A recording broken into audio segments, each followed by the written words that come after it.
si eres hijo de Dios, di que estas piedras se conviertan en pan. Él respondió y dijo, escrito está, no solo de pan vivirá el hombre, sino de toda palabra que sale de la boca de Dios. Entonces el diablo le llevó a la santa ciudad y le puso sobre el pináculo del templo y le dijo, si eres hijo de Dios, échate abajo, porque escrito está, a sus ángeles mandará acerca de ti, y en sus manos te sostendrán, para que no tropieces con tu pie en piedra. Jesús le dijo, escrito está también, no tentarás al Señor tu Dios. Otra vez le llevó el diablo a un monte muy alto y le mostró todos los reinos del mundo y la gloria de ellos. Y le dijo, todo esto te daré si postrado me adorares. Entonces Jesús le dijo, vete, Satanás, porque escrito está, al Señor tu Dios adorarás y a Él solo servirás. El diablo entonces le dejó y he aquí vinieron ángeles y le servían. ¡Qué tremendo! Tan audaz como siempre Satanás.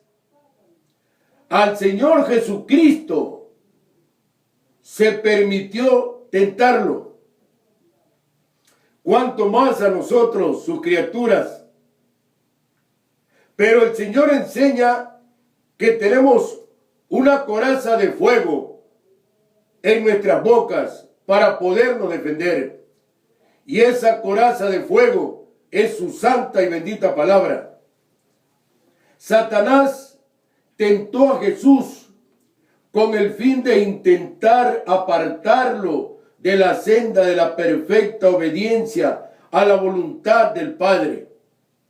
Obsérvese que en cada tentación Jesús se sometió a la autoridad de la palabra de Dios en lugar de someterse a los deseos de Satanás. ¿Qué puede aprenderse de la tentación de Cristo? ¿Qué enseñanza nos da nuestro Redentor? En primer lugar, Satanás es el peor enemigo del creyente. Este debe estar consciente de que está librando una batalla espiritual con las fuerzas invisibles, pero que son reales, las fuerzas del mal. En segundo lugar, sin el Espíritu Santo y el apropiado empleo de la palabra de Dios, no puede el creyente vencer el pecado y la tentación.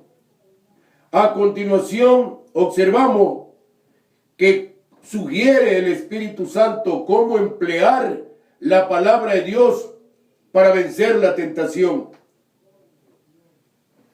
Encontramos al Señor Jesucristo en este pasaje frente a un ángel creado por Dios, por el Padre. Entendamos que hay que comprender que mediante la palabra se obtiene el poder para resistir cualquier tentación que Satanás pueda presentar. También observamos que injertar la palabra de Dios en el alma y en la mente es algo fundamental para nuestra defensa. Meditar día y noche los versículos que se han memorizado. Hay que memorizar la palabra, así como memoriza las lecciones, los deberes, las fórmulas. Hay que memorizar la palabra, porque ese es el alimento de nuestra alma y de nuestro espíritu. Hay que recitar el pasaje memorizado por sí mismo y para Dios en el momento de la tentación. Reconocer y acatar el impulso del Espíritu Santo para poder obedecer la palabra de Dios. Orar al dar cada uno de esos pasos es fundamental, como enseña Efesios capítulo 6, verso 18. Estos son algunos de los pasajes que se deben memorizar para enfrentar la tentación. Son pasajes generales y específicos, y lo tenemos con respecto a la inmoralidad, a la mentira, al chisme, a la desobediencia a los padres, al desánimo, al temor del futuro, a las malas pasiones, al deseo de venganza, al descuido de la palabra de Dios, a las preocupaciones económicas. Muchas personas se atribulan cuando no hay dinero para comer. Muchas personas se atribulan cuando hay una situación jurídica, familiar, personal, cuando todo lo debemos poner en las santas y benditas manos de nuestro Señor. Él nos enseña por su palabra: Jehová peleará por vosotros y vosotros estaréis tranquilos. A nosotros nos ha dicho el Señor, ilustrándonos con su santa y bendita palabra: tu pleito yo lo defenderé. Y por eso cada día más de mi vida creo en el Señor, en su justicia. Tu pleito yo lo defenderé. El Señor Jesucristo ayunó 40 días. Después de haber ayunado 40 días y 40 noches, el Señor Jesús, que estuvo en la tierra en carne y hueso como nosotros, tuvo hambre y fue tentado por Satanás para que comiera. Hay momentos que estás en el ayuno y el diablo te manda tus amigos, entre comillas, y estando en un tiempo de ayuno, de consagración, de preocupación, clamando para que el Señor rompa ataduras, ligaduras, coyundas, conjuros, maldiciones, hechizos. Te manda un amigo, entre comillas, para que te comas un plato, te sirvas algo de comer, y te dice: pide lo que tú quieras. Así le dijo el diablo al Señor Jesucristo: si eres el Hijo de Dios, dile a la piedra que se convierte en pan. Porque él sabía que tenía hambre el Señor Jesucristo. Eso parece indicar que Cristo se abstuvo del alimento, pero no del agua. Abstenerse de agua por 40 días habría exigido un milagro. Cristo, en cuanto a que él tenía que enfrentarse a la tentación como representante de la raza humana, no podía emplear ningún otro medio que el que está a disposición del creyente lleno del Espíritu Santo: la palabra de Dios. Durante el ayuno de 40 días, es razonable suponer que el Señor se estaba preparando mediante la oración y la meditación en la palabra de Dios para la obra que el Padre lo había enviado a hacer. Un propósito divino, un plan celestial. No es que el Señor pasó hambre por pasar hambre. Él estaba sacrificando los anhelos, los deseos de su organismo. Estaba en sí matando los anhelos y deseos de la carne. Y eso significa ofrecerse en sacrificio vivo delante de la presencia de nuestro Padre Celestial. Satanás empleó la palabra de Dios a fin de tentar a Cristo para que pecara.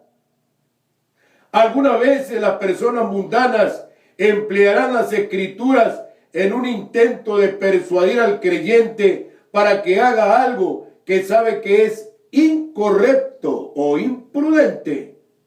Algunos pasajes, cuando se sacan de contexto o no se comparan con otros pasajes de la palabra de Dios, pudieran incluso parecer que aprueban la conducta pecaminosa. Hay mucha gente que te dice: escúchalo bien, amado hermano, el Señor Jesucristo bebió vino en la boda de Caná. ¡Falso! Nunca bebió vino el Señor Jesucristo. Él convirtió el agua en vino. Era un vino santo del momento. No era un vino fermentado de 15, 20 o 25 años. Era un vino santo. Y lo que es santo es puro, es bueno y es más dulce que la miel. Porque ahí estaba la palabra de nuestro Padre Celestial. Los creyentes deben conocer a cabalidad la palabra de Dios y tener cuidado de los que falsean las escrituras a fin de cumplir los deseos de la pecaminosa naturaleza humana. El apóstol Pedro se refiere a los que distorsionan las escrituras para su propia destrucción, como enseña segunda de Pedro capítulo 3, verso 16.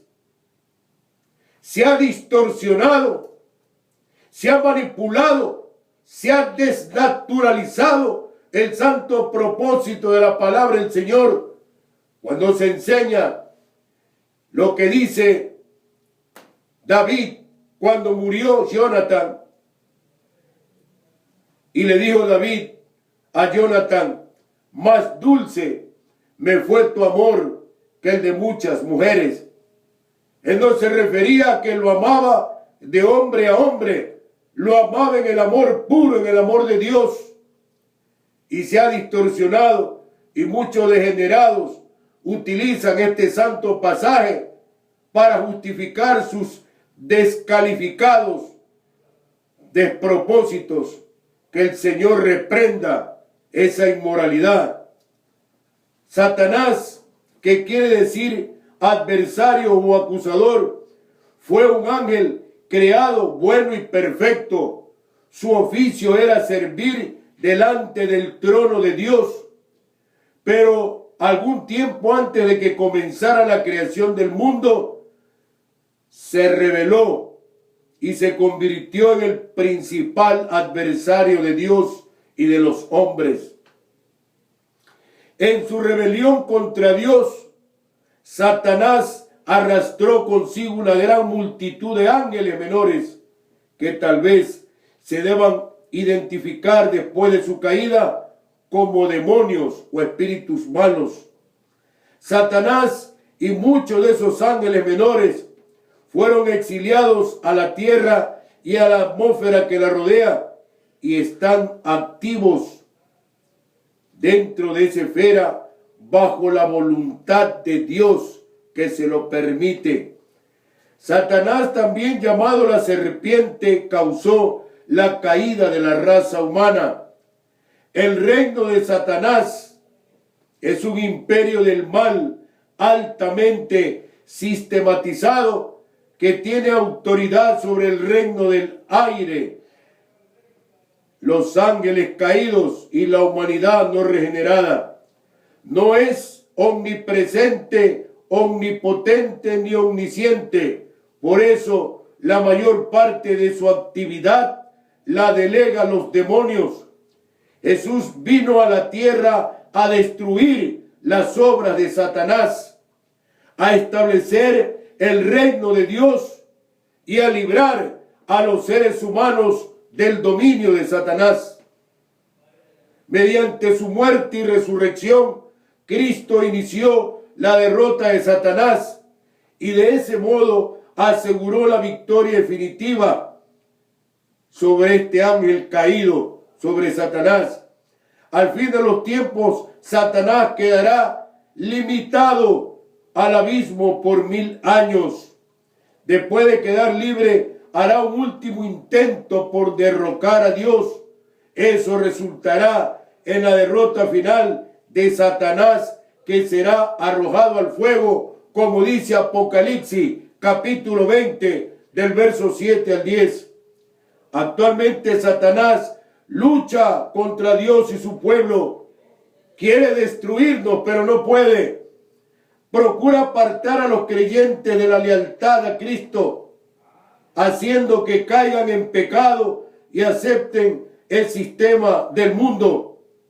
Satanás está alerta contra sus acechanzas y tentaciones, y resistirlo, hay que resistirlo mediante la lucha espiritual mientras permanece firme en la fe. Así dice el Señor en 1 de Pedro capítulo 5, verso 8 al 9.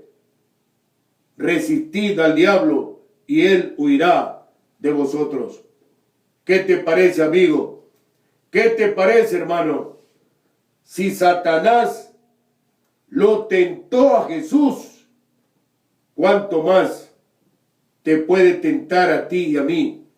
Pero el Señor dice que tenemos una coraza de fuego, su palabra, y tenemos el revestimiento celestial, su precioso y dulcísimo Espíritu Santo.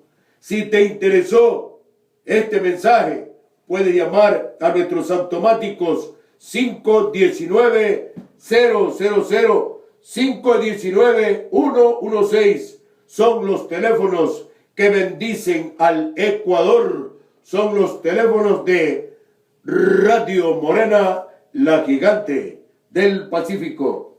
Escuchamos una última alabanza para el Señor Jesucristo.